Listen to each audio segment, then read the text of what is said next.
Sebelumnya, Assalamualaikum warahmatullahi wabarakatuh. Waalaikumsalam warahmatullahi wabarakatuh. Di sini saya, Ina Novia Purwaningsih, NIM 2019-015338, akan mensimulasikan hasil dari media pembelajaran Bahasa Indonesia saya. Tema 3, tokoh dan penemuan, subtema 3, ayo jadi penemu pembelajaran 1. Assalamualaikum anak-anak.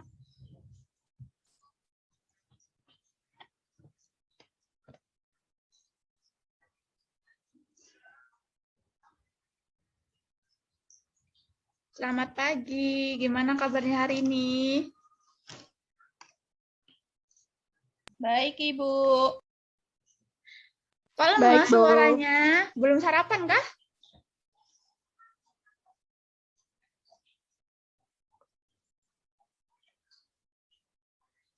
Jadi hari ini kita akan belajar Bahasa Indonesia tema 3, tokoh dan penemuan, subtema 3, ayo jadi penemu pembelajaran 1.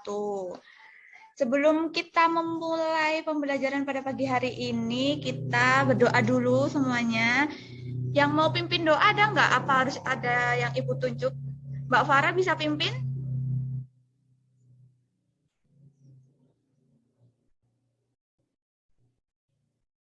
Baik, Bu.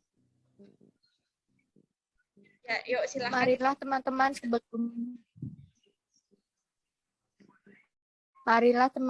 sebelum pembelajaran dimulai, kita berdoa dulu menurut kepercayaan dan keyakinan masing-masing. Doa mulai.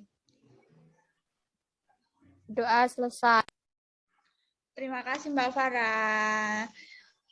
Sebelum kita masuk ke pembelajaran, Ibu mau presensi dulu siapa yang nggak hadir. Mbak Farah tadi ada ya, udah mimpin doa. Mbak Cindy ada? Ada, Ibu. Mbak Nitis ada?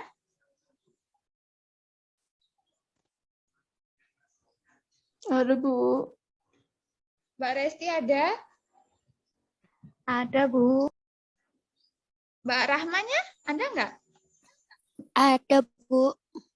Oke, jadi semua masuk ya hari ini. Oke, sebelum kita mulai pembelajaran, kita nyanyi dulu. Pada tahu kan lagu Satu Nusa Satu Bangsa?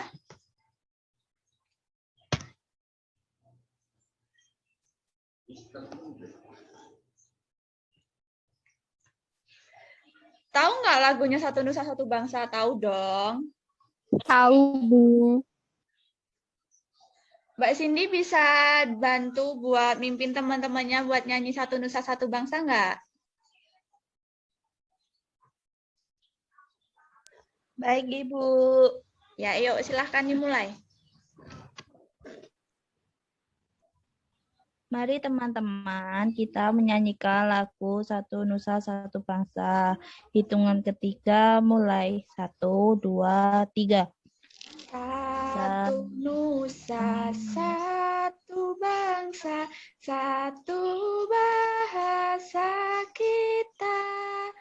Tanah air pasti jaya untuk selama-lamanya.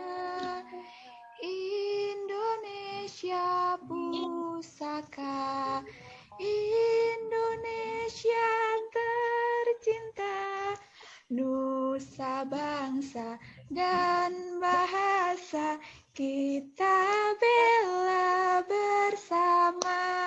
Tepuk tangan buat kita semuanya. Makasih ya Mbak Cindy. Sama, Ibu. Jadi sebelumnya Ibu akan bacakan tujuan pembelajaran kita pada pagi hari ini. Yang pertama, dengan membaca, siswa mampu menjelaskan isi teks eksplanasi ilmiah tentang listrik statis dengan rasa ingin tahu yang tinggi dan sesuai isi teks. Yang kedua, dengan percobaan, siswa mampu menyajikan teks eksplanasi ilmiah tentang listrik statis dengan tepat. Oke, sekarang gambar yang ada di slide PPT-nya Ibu udah kelihatan belum?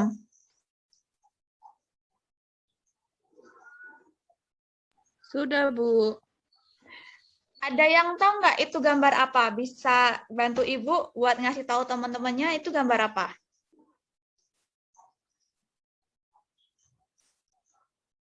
Mbak Dia ada mungkin? Kipas, Bu. Iya, yang pertama kipas, yang kedua gambar apa? Setrika, radio center. Iya, pintar. Jadi alat-alat ini itu sering ya kita temuin di rumah. Ada yang masih punya radio nggak di rumahnya? Sudah enggak ya, Bu? Oh, berarti sekarang emang lebih banyak pakai televisi ya. Kalau televisi ada dong di rumah masing-masing pastinya. Ada, Bu. Iya. Kalau center masih banyak yang gunain nggak sekarang?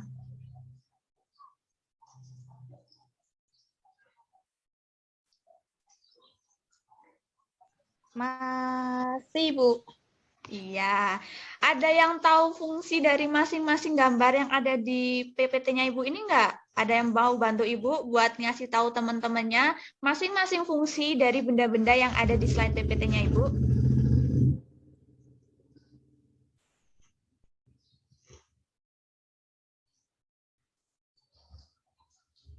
Yang pertama gambar kipas angin, ada yang tahu fungsinya?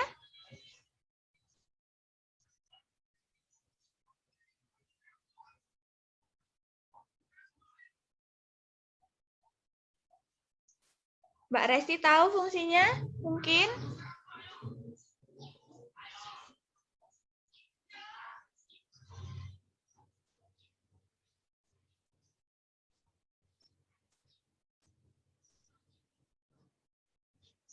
Oke, karena nggak ada yang menjawab, Ibu kasih tahu masing-masing fungsinya ya. Kalaupun kalian belum tahu, misal. Nah, yang pertama itu kan ada gambar kipas angin. Kalau di daerah yang panas, kipas angin itu ngebantu banget buat kita biar nggak kepanasan. Kalau nggak ada AC, karena kan harga kipas angin nggak semahal AC ya. Jadi biasanya kalau di tempat yang panas itu pasti punyalah kipas angin. Terus kalau di daerah yang dingin mungkin kipas angin itu berguna kalau lagi musim hujan kayak sekarang, punya cuciannya nggak kering, jadi bisa dibantu keringin pakai kipas angin. Yang kedua itu ada gambar setrika yang digunakan tentu saja buat nyetrika baju kalian ini. Siapa yang di sini suka bantu ibunya buat setrika baju? Ada nggak yang suka bantu? Apa masih disetrikain sama ibunya?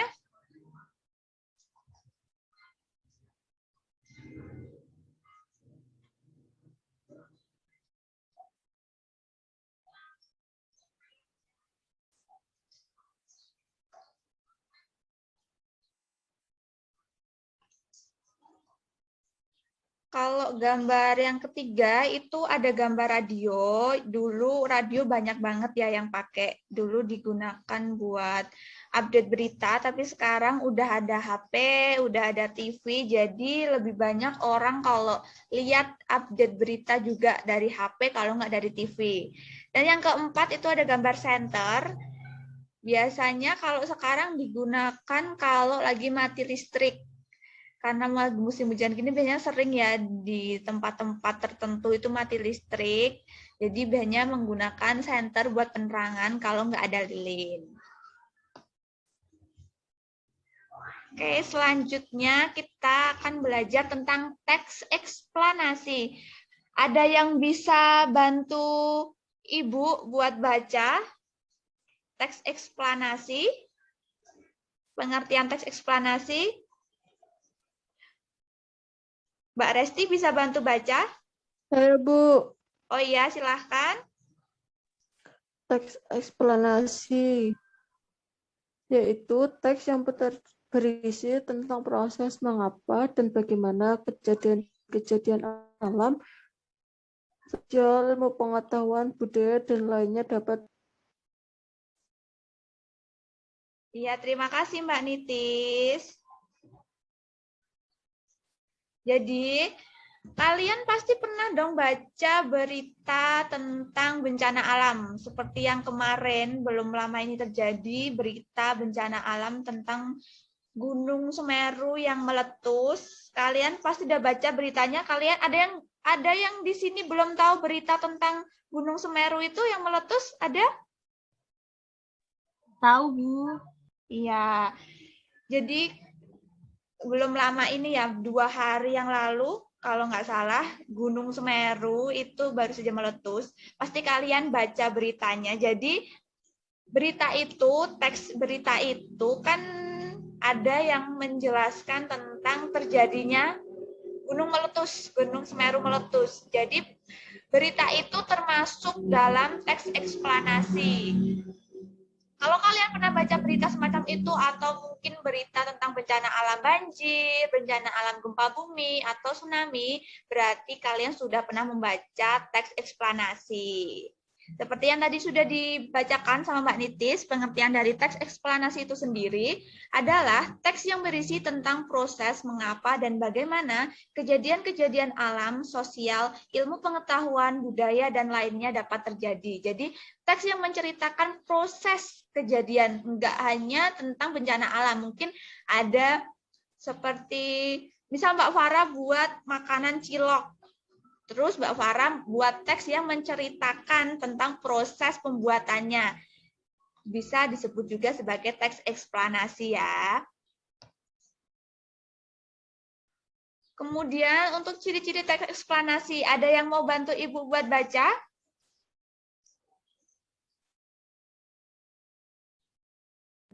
Saya, Bu.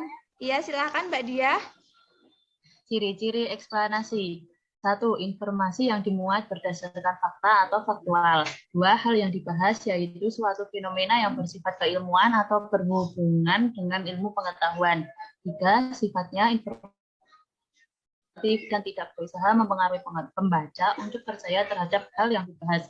4. Fokus pada hal umum atau generik, bukan partisipan manusia. Contoh tsunami, banjir, gempa bumi, hujan, dan lainnya.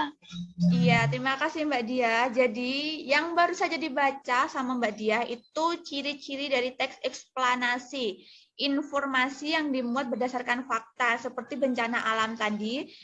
Kan pasti fakta ya. Siapa sih orang yang mau buat-buat berita tentang bencana juga? Kan bisa jadi doa, jadi nggak boleh. Seperti tsunami, banjir, gempa bumi, hujan, terus mengakibatkan banjir, itu kan fakta. Kemudian yang kedua, hal yang dibahas yaitu suatu fenomena yang bersifat keilmuan atau berhubungan dengan ilmu pengetahuan.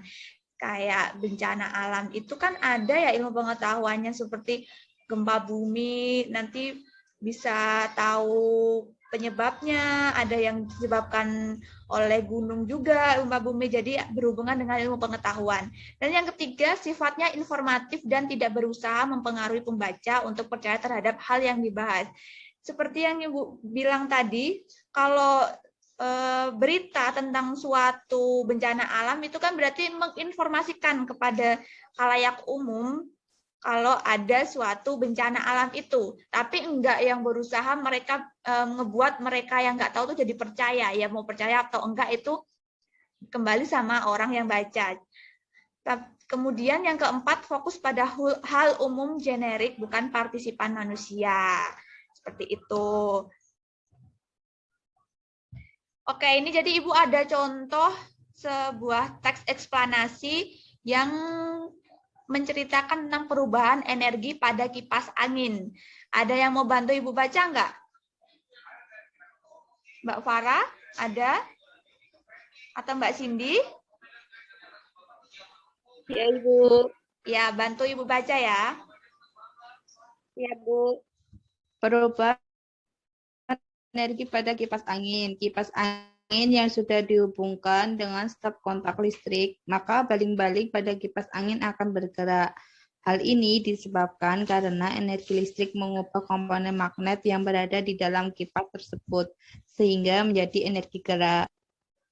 Iya, jadi teks eksplanasi yang baru saja dibaca oleh Mbak Cindy itu menceritakan perubahan energi pada kipas angin.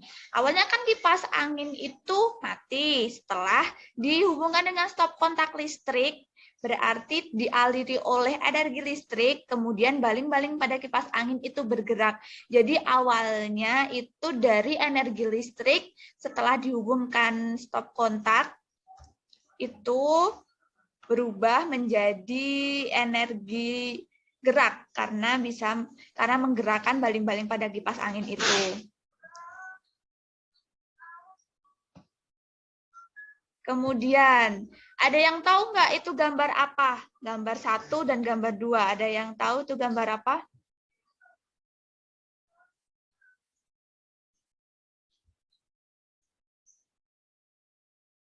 Mbak Resti tahu itu gambar apa?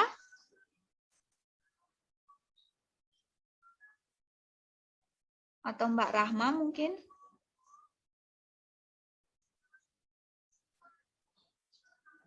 Setrika bukan? Iya, benar. Yang pertama itu gambar setrika. Yang kedua gambar apa? Kompor bukan? Iya, benar itu kompor. Itu gambarnya gambar kompor listrik ya, bukan kompor gas. Ada yang tahu nggak energi apa yang digunakan sama kedua benda itu? Listrik menjadi panas. Ya, untuk setrika itu listrik menjadi panas. Dan kompor juga listrik menjadi panas. Karena kompor ini kompor listrik ya, bukan kompor gas. Sebenarnya kan kompor gas itu ada 2. Ada yang pakai gas dan ada yang pakai listrik. Dan yang ada di gambar slide PPT-nya Ibu, ini gambar kompor listrik. Awalnya kedua benda ini menggunakan energi listrik, kemudian berubah menjadi energi panas. Untuk setrika, energi panasnya bisa digunakan untuk menyetrika baju, celana, biar baju, celana yang kalian pakai, akan kalian pakai itu nggak kusut, nggak kelihatan kusut, jadi kelihatan rapi. Dan yang kedua itu gambar kompor. Untuk panas pada kompor sendiri digunakan untuk memasak. Kalau kompor gas juga itu awalnya dari gas dan berubah menjadi energi panas dan sama-sama digunakan untuk memasak.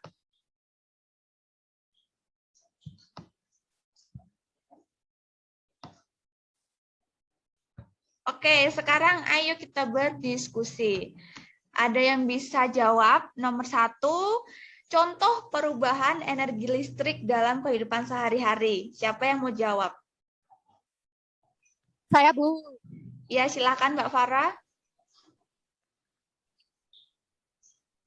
Perubahan energi listrik dalam kehidupan sehari-hari. Yang pertama, setrika. Dari energi listrik menjadi energi panas. 2, lampu. Dari energi listrik menjadi energi cahaya. Yang ketiga, TV. Dari energi listrik menjadi energi bunyi. Yang keempat, kipas angin. Dari energi listrik menjadi energi gerak. Nah, Bu. Iya, terima kasih Mbak Farah. Soal nomor 2, proses perubahan energi listrik menjadi energi gerak. Ada yang mau jawab? Ada yang bisa jawab?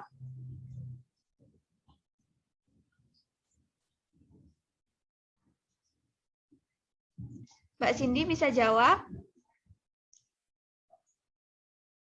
Sebentar, Bu. Mikir dulu ya, Bu. Iya, oke.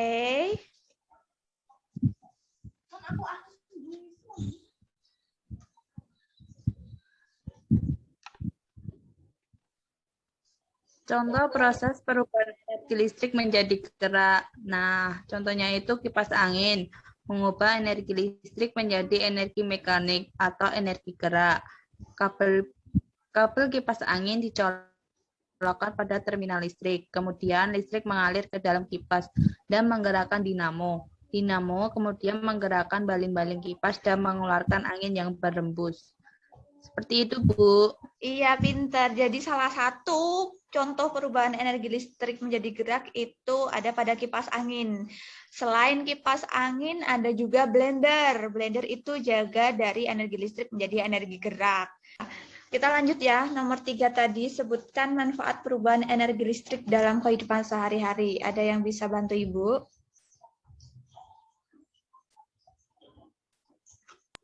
Saya, Bu. Ya, silakan Mbak Dia. Bentar ya, Bu. Oke.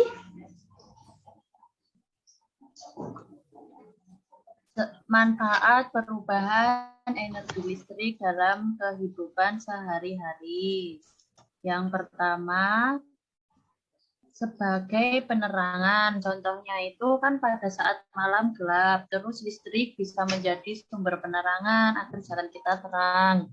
Terus yang kedua itu pada saat siang hari kan biasanya terasa panas. Nah, dapat menggunakan kipas angin. Yang ketiga, sebagai sumber panas untuk menyetrika baju atau menanak nasi. Iya, terima kasih Mbak Dia. Jadi manfaat dari energi listrik dalam kehidupan sehari-hari itu sering banget kita temuin.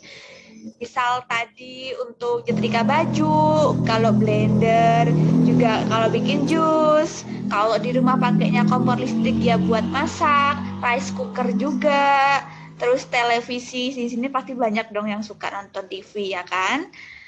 Jadi banyak banget kegunaan listrik dalam kehidupan sehari-hari. Oke, sekarang kita masuk ke tugas.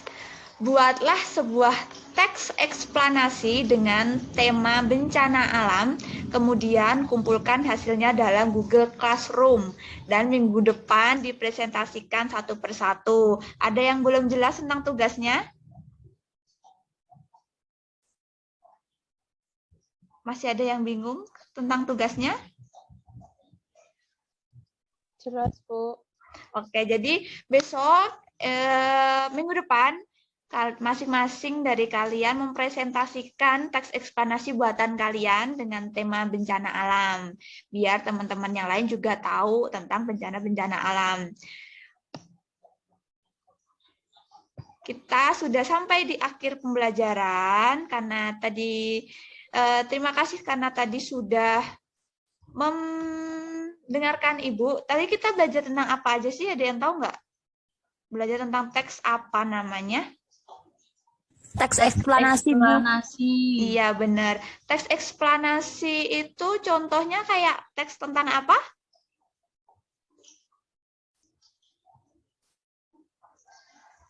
Gunung meletus bukan, Bu? Iya, kayak gunung meletus, gempa, tentang bencana alam ya. Dan tugasnya tadi udah jelas, tugasnya tadi disuruh ngapain? Membuat teks eksplanasi, bukan, Bu? Iya, benar. Jadi tugasnya buat minggu depan membuat teks eksplanasi dan dipresentasikan. Oke, sekian dulu pembelajaran pada pagi hari ini. Sampai jumpa pada pembelajaran selanjutnya masih tentang teks eksplanasi, kemudian melanjutkan tentang teks pidato. Karena tadi kita memulai pembelajaran pada pagi hari ini dengan berdoa, kita akan tutup juga pembelajarannya dengan berdoa. Berdoa menurut agama dan kepercayaan masing-masing, berdoa dimulai. Berdoa selesai. Terima kasih sudah memperhatikan, tetap jaga kesehatan, jangan kendor prokesnya. Sampai jumpa minggu depan. Wassalamualaikum warahmatullahi wabarakatuh. Waalaikumsalam warahmatullahi wabarakatuh. Terima kasih.